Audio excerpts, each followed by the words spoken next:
भगवान कहते नहीं बुआ तुझे कुछ मांगना चाहिए, तो कुंती ने भगवान से क्या मांगा देखिए। विपदा संतु न सस्व तत्र तत्र जगत गुरु भवतो दर्शनम यस्यात् पुनर्भव दर्शन। आप देना ही चाहते हैं तो मुझे दुख देना, कष्ट देना, विपत्ति देना। मेरे जीवन का एक कष्ट समाप्त न होने पाए, मेरे जीवन में दूसरा कष्ट आ जाए। मेरे जीवन की एक विपत्ति समाप्त न होने पाए, मेरे जीवन में दूसरी विपत्ति आ जाए। जितना हो सके उतना कष्ट देना, विपत्ति देना, दुख देना। भगवान कहते हैं बुआ दुख भी कोई मांगता है भगवान से? तूने दुख क्यों मांगा? तूने अपने जीवन में दुख के सिवा देखा ही क्या है? कुंती के जीवन चरित्र पर आप एक दृष्टि डाल करके देखिए, कुंती का जीवन कैसा है। कुंती का जन्म कहां हुआ? मथुरा में सूरसेन महाराज के यहां। बचपन में ही कुंती भोज राजा उनको मांग करके ले गए। जिस बच्चे का जन्म कहीं हुआ हो, पालन पोषण कहीं हुआ हो, तो उसकी बाल्यावस्था सुख से व्यतीत नहीं होती। कुंती का असली नाम कुंती नहीं है। कुंती का असली नाम क्या है? कुंती का असली नाम है प्रथा। फिर कुंती क्यों पड़ा? इसलिए क्योंकि कुंती भोज राजा उनको मांग करके ले गए थे, इसलिए कुंती नाम रख दिया उन्होंने। आप लोग गीता पढ़ते होंगे। गीता में भगवान अर्जुन को क्या बोलते हैं? हे पार्थ। पार्थ कहते हैं ना। पार्थ क्यों कहते हैं? इसलिए क्योंकि वो प्रथा के पुत्र है। तो बचपन तो कुंती का इससे गुजरा। कुंती जब युवावस्था को प्राप्त हुई, कुंती जब जवान हुई, तो कुंती का जब विवाह हुआ तो ऐसा पति मिला जो रोगी था। पति होने का भी कोई सुख नहीं मिला कुंती को अपने जीवन में, क्योंकि पति को यह शाप लगा हुआ था कि जब भी तुम अपनी पत्नी के सामने संसर्ग की इच्छा लेकर के जाओगे तो तुम्हारी मृत्यु जो है वो पत्नी के संसर्ग से ही हो, पत्नी के मिलन से हो। एक स्त्री के जीवन में इससे बड़ा कष्ट और क्या हो सकता है? बोलो।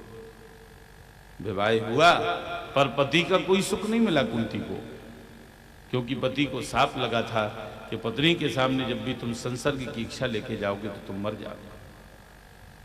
अब यहां एक प्रश्न उठता है, जब पति को यह शाप लगा, पति से कभी मिलना नहीं हुआ, तो फिर कुंती के पुत्र कहां से हो गए? पति सुख नहीं कुंती के जीवन में, फिर पुत्र कहां से मिले? तो उसके उत्तर में कहा कि कुंती जी को दुर्वासा जी ने ऐसे कुछ सिद्ध मंत्र दिए थे कि जिस देवता को मंत्र पढ़कर के वो उच्चारण करके मंत्र पढ़कर जिस देवता का आवाहन करती, वही देवता उनके सामने आकर के खड़ा हो जाए। ये जो पुत्र हैं ये पति के द्वारा नहीं है प्रदत्त, ये देवताओं के द्वारा प्रदत्त हैं। और फिर पति की भी असमय मृत्यु हो गई। कुंती असमय विधवा हो गई। कुंती और माद्री महाराज पांडु की ये दो पत्नियां थी। एक बार महाराज पांडु अपने मन को वश में न रख पाए, माद्री के पास गए।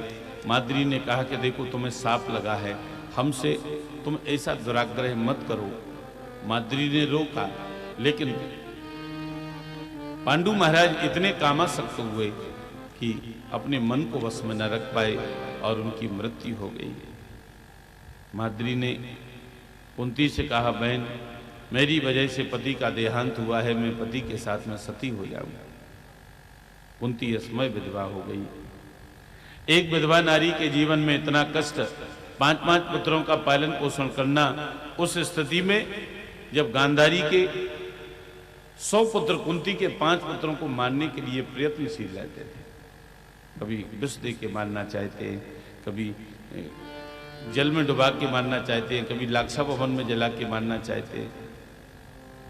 ऐसी स्थिति में 5-5 पुत्रों का पालन पोषण किया बुआ। और आज सुख के दिन आए तो मैंने तुझसे कुछ मांगने के लिए कहा, तो तूने हमसे दुख मांगा। मुझे दुख देना, कष्ट देना, तूने दुख क्यों मांगा? कुंती कहने लगी, भगवान दुख मैंने इसलिए मांगा कि वो सुख किस काम का जो हमें भगवान से अलग कर दे। सुख के माथे सिल पड़े जो हरि हृदय से जाए।